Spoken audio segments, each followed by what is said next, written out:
Buenos días amigos, volvemos a nuestro programa Inteligencia Económica. Esta vez tenemos con nosotros al ingeniero Osvaldo Felizola, quien es profesor de DIESA, es coordinador del posgrado de energía o de eh, transición energética. Estudió ingeniería mecánica en la Simón Bolívar, tiene un posgrado de, de transición energética en la Central y ha estado trabajando intensamente, ha estado muy dedicado a toda la problemática del sector eléctrico de energía y a esta nueva etapa en la cual se plantea la descarbonización de los sistemas energéticos. La razón de nuestra entrevista, Osvaldo, en primer lugar, es que nos des tus impresiones y tus hipótesis o tu conjetura sobre lo que pasó en España. ¿Qué crees tú que pasó? ¿Qué sabes que Saludos, pasó? Ok, gracias y bienvenido. saludos, Ok, saludos, José adelante. Manuel. Gracias por la invitación. Un placer estar contigo y con tu audiencia. Sí, bueno, ahorita no tenemos información oficial. Tenemos que todavía la compañía Red Eléctrica Española, que es que es la operadora del servicio eléctrico de transmisión en España, todavía está en los procesos de averiguaciones. Ya teníamos unos preliminares de qué fue lo que pudo haber ocurrido. Oh, esto es un evento que se venía esperando desde hace un tiempo. Esto no es nada, no ha pasado nada que no se hubiese advertido hace bastante tiempo. La red española, a diferencia de, por ejemplo, las nuestras en América Latina, tiene un componente enorme en potencia solar. Para darles un ejemplo, ellos consumen aproximadamente unos 30.000 megavatios de potencia en los momentos picos, que es alrededor de las 8 o 9 de la noche, y de los cuales prácticamente la energía solar puede ser capaz de generar hasta alrededor de 17.000, 18.000 megavatios. O sea, estamos hablando de una cantidad importante de generación de potencia. Entonces, por eso es que se dice que es una matriz prácticamente verde. Ok, Prácticamente en América Latina, en general, nuestras matrices energéticas, específicamente en Sudamérica, tenemos una muy fuerte componente de fuentes hidráulicas, dígase por ejemplo en el caso venezolano Buri, y en el caso de Brasil Itaipú y su familia, que nos da una representación importante. En nuestro caso son 75% de fuentes hidráulicas. Ellos prácticamente el 70 y pico por ciento viene de fuentes solares. El sol tiene la complicación de que es la única fuente de energía que no se produce de forma, porque nosotros estamos acostumbrados a producir energía por temas rodantes, o con una máquina que rueda, por ejemplo, un motor eléctrico o un generador eléctrico que gira, que es el que produce la transformación, por ejemplo, una planta de carbón o lo que hace es que calienta agua y ese vapor de agua mueve una turbina. Y una turbina básicamente es un equipo rotatorio. Igual pasa, por ejemplo, con una planta nuclear, que lo que hace es que calienta agua al fin y al cabo, las barras de uranio calientan agua y esa agua se utiliza para una turbina para hacer movimiento dentro del equipo, dentro de la planta. En el caso de los generadores de diésel o de gas, se trabaja exactamente igual. Lo que hace es que esta vez la turbina es la que está generando el mismo proceso de combustión, como más o menos parecía una turbina de avión, un jet. Entonces, ese proceso de carga rodante te da una ventaja tecnológica impresionante, porque en caso de una perturbación en el sistema, esa inercia que está girando es la que te da cierta estabilidad. ¿Qué fue lo que parece que pasó en el evento español? Alrededor de las 2:30 del mediodía hora de España, que justamente está ocurriendo el máximo momento de consumo, de generación de energía solar. La energía solar es una energía que prácticamente su costo de producción es muy bajo. España tiene un mercado eléctrico, es decir, cada compañía decide cuánto está dispuesta a cobrar por su generación de electricidad y la que cobra el precio más bajo para el momento de la demanda, ese se le fija el precio a todos los productores. En ese momento, como estoy comentando, el mediodía se produce tanta energía solar que prácticamente es regalarla. Es más barato regalarla que realmente ponerse a cobrarla. Realmente si se cobra una comisión por temas de impuestos, pero realmente es muy barato. De hecho, es tan barato que fuentes alternativas como por ejemplo la nuclear, el gas, ciclo combinado, ellos deciden, ¿sabes cómo es la cosa? No voy a producir electricidad. Para darles un ejemplo, en el evento de ese día, alrededor de las 8 de la mañana, cuando todavía no había salido el sol, las fuentes de ciclo combinado producían alrededor de unos 3.000, 4.000 megavatios de potencia. Para el momento que ocurre el apagón, estaban alrededor de unos 300, que tenían prácticamente, estaban es decir, habían reducido más de un 90% la generación por ciclo combinado porque lamentablemente el precio no era conveniente. El dilema que se presentó fue que, claro, aumenta el consumo, estamos en un momento. Ciclo combinado es lo que no es. Ciclo combinado es gas natural. Ok, Una turbina de gas natural, que los ok, gases de escape de la turbina de gas natural se utilizan para calentar agua. Si se dan cuenta, son las dos cosas. Se utiliza gas natural para mover la turbina y después se utiliza agua caliente o vapores, vamos a llamar, hirviendo para mover una turbina de vapor. ok. Son dos tipos de turbinas distintas, una un poquito más grande que la otra, pero el secreto es que en un ciclo combinado el gas natural es la clave del proceso. Recordemos que en España la principal fuente de gas natural viene de Marruecos y Argelia.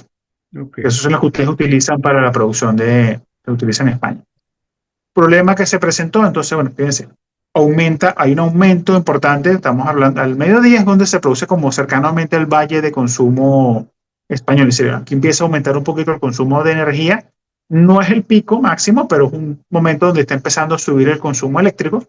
Entonces, a diferencia de otros servicios, el servicio eléctrico necesita que la demanda y la oferta estén 100% alineadas. Si tú no puedes generar más energía de la que tienes disponible, entonces pasó lo que pasó. Empieza a aumentar la demanda, cada vez está pidiendo más gente energía. En ese momento, como las fuentes solares son las que pueden suministrar energía, empieza a ocurrir el hecho de que, bueno, la gente está pidiendo más energía, tú necesitas que la red tenga más energía, haya mayor oferta de electricidad, y el único que puede cumplir, porque lamentablemente un panel solar no puede producir más de lo que está recibiendo, fue el gas. Entonces el gas se necesitaba que fuera poco a poco aumentando su generación.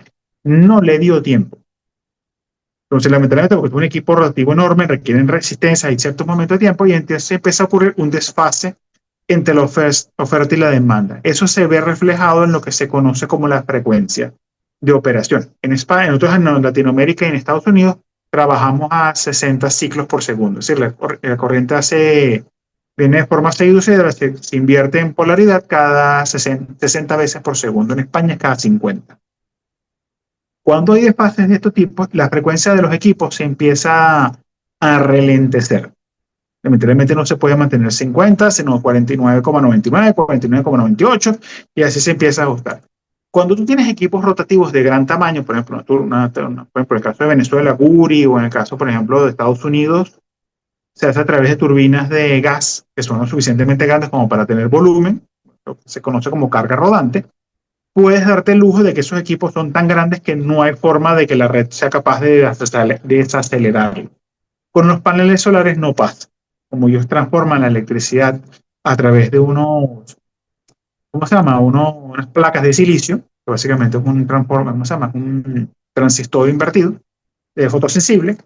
Entonces aquí lo que pasó fue que lamentablemente la energía que estaba entrando, estos equipos no pudieron absorber esa perturbación, más bien entraban en resonancia entre ellos ¿cómo se llama? Para empeorar el tema. Entonces, aquí es donde saltan los mecanismos de defensa que tienen las subestaciones eléctricas, porque cuando empiezas a tener este desfase, puede ocurrir un daño catastrófico dentro de los transformadores. Lo que nosotros conocemos, por eso que en Venezuela, cada vez que hay un apagón eléctrico, un bajón de este tipo, por ejemplo, en el apagón nacional del 2019, los transformadores explotan. Porque Claro, ocurre un evento dentro del porque no transformador que hace resisten, no resisten el ese cambio. desfase Ujú. ese desfase daña a los transformadores porque produce unas corrientes parásitas que hace que se incendien. Ok, Entonces, para evitar que pase eso, los sistemas eléctricos desacoplan las plantas solares. ujú. En este caso, la planta solar, porque está generando las perturbaciones del sistema. Por eso es que se ve esa caída tan acelerada de casi 15.000 megavatios que comentaba el presidente Santos, de que, oye, pero ¿cómo fue que en 3 segundos esto se cayó tanto? La respuesta es un ejemplo de un sistema que está haciendo su trabajo, protegiendo a los paneles solares y a la red. Lo que pasa es que el tamaño fue tan grande que lamentablemente no hubo forma de detenerlo. Ok, Sí, porque es que el sistema estaba protegiéndose y se desplomó hasta de paso, para darles una idea de lo comparativo.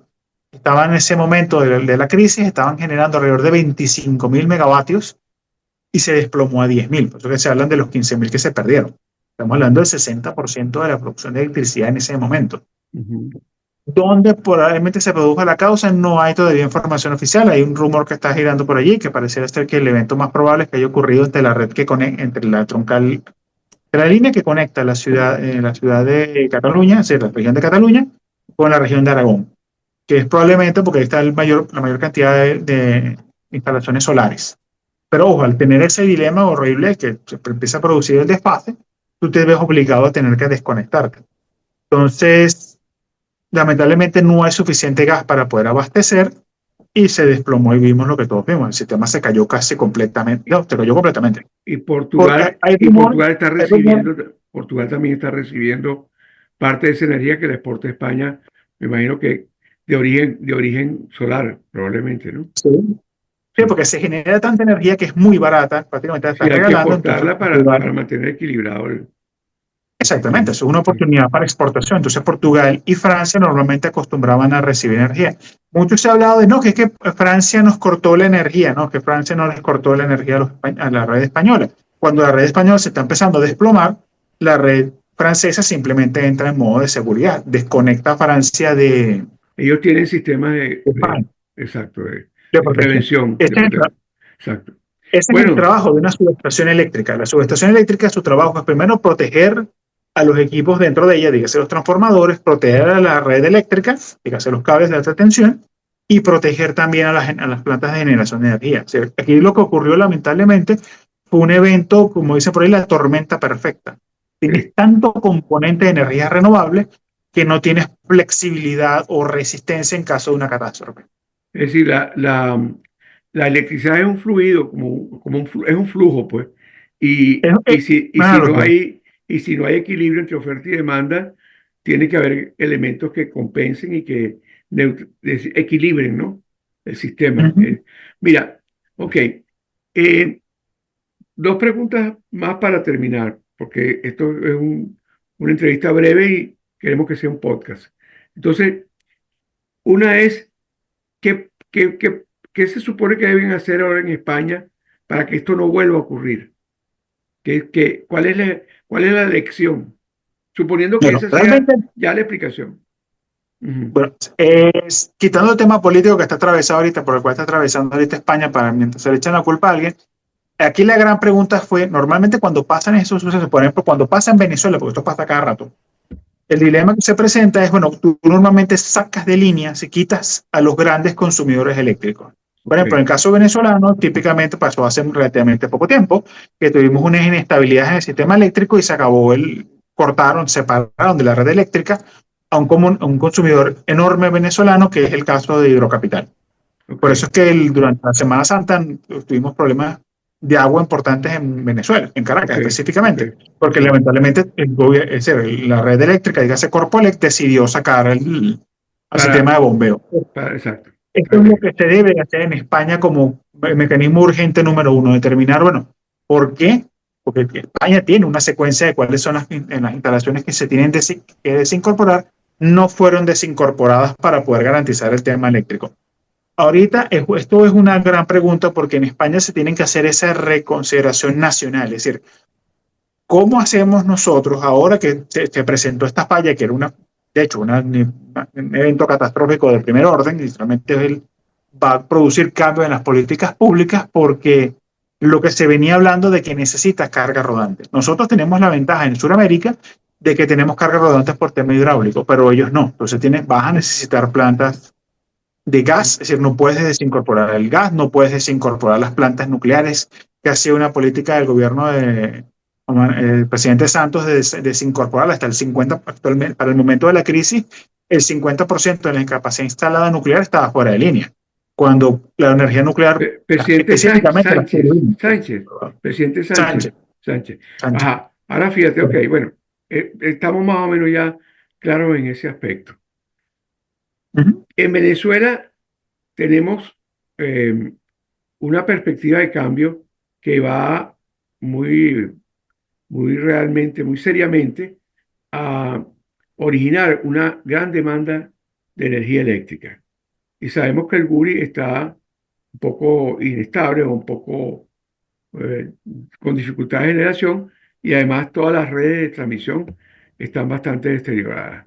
¿Ustedes tienen seguramente, como estás en el IESA y ustedes hacen investigaciones prospectivas, ustedes tienen idea de cuánto necesitamos invertir para usar una palabra económica. ¿Cuánto más o menos sería la inversión para recuperar? Nosotros estaríamos en cuánto, en 20.000 megavatios o algo así, o menos, Nosotros porque se ha estamos ido parte de la actualmente, población, ¿no? sí, nosotros estamos actualmente alrededor de unos 20, 22 mil megavatios en el momento pico que ocurre alrededor de las 6 de la tarde aquí en Venezuela, 6 7.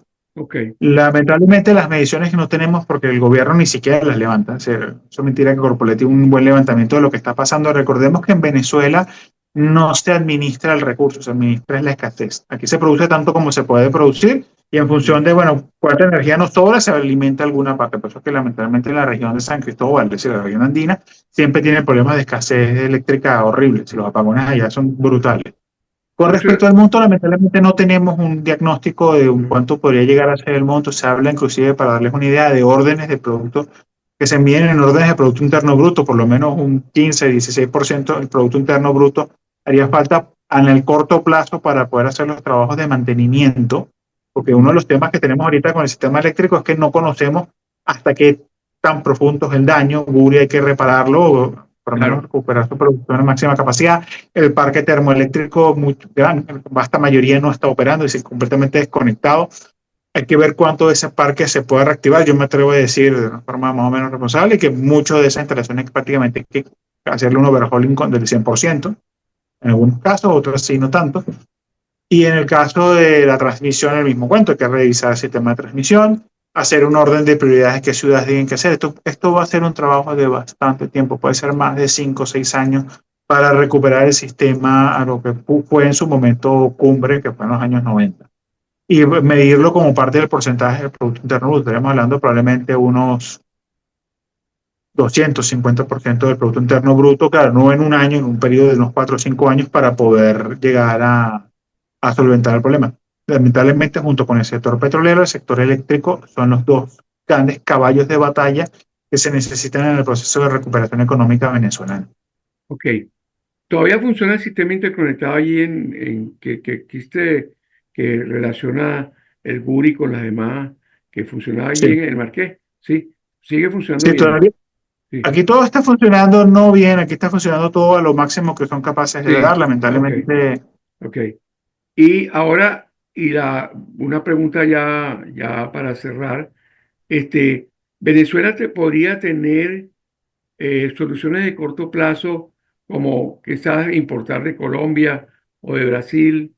O no sé, eh, como tenemos también una matriz energética que yo la escucho mucho, la gente en Benamérica, el grupo de Benamérica trabaja mucho ese tema, habrían posibilidades, como me estás hablando de que la energía solar es muy económica, de ir creciendo en energías solares, dado que Venezuela está en una zona muy propicia para eso.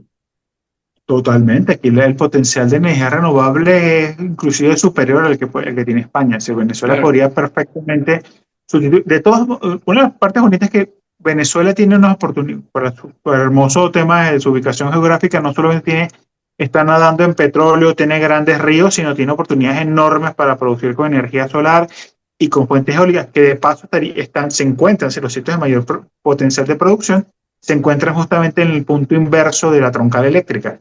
Mientras que ok, Guri es el que limita por la zona del estado Bolívar, tú puedes tener perfectamente, por ejemplo, en la región de Maracaibo y en la región de Andina, balcón y todo. paneles solares y fuentes eólicas. Es el sueño dorado, o sea, la red lo permitiría perfectamente. O sea que tenemos Pero abundancia nosotros de tenemos recursos. Abundancia de recursos, va a faltar dinero. Bueno, mira, ha dinero y sido, voluntad política. sí, y política. Mira, ha sido extraordinario lo que me has podido responder en tan poco tiempo. Me siento bastante bien informado. Vamos a seguir pendientes de cuál es la explicación final que dan de lo de España y vamos a seguir pendientes también contigo y con Nelson porque en Ojo con Eso TV nos preocupa mucho todos los esfuerzos que hay que hacer para que la economía y la vida del país se recupere. Muchas gracias, Osvaldo. Te felicito por Bueno, tu gran dominio del tema y cuento contigo, contamos aquí en Ojo con Eso contigo y con Nelson Hernández. Muy agradecido y volveremos a vernos. bueno, Hasta luego.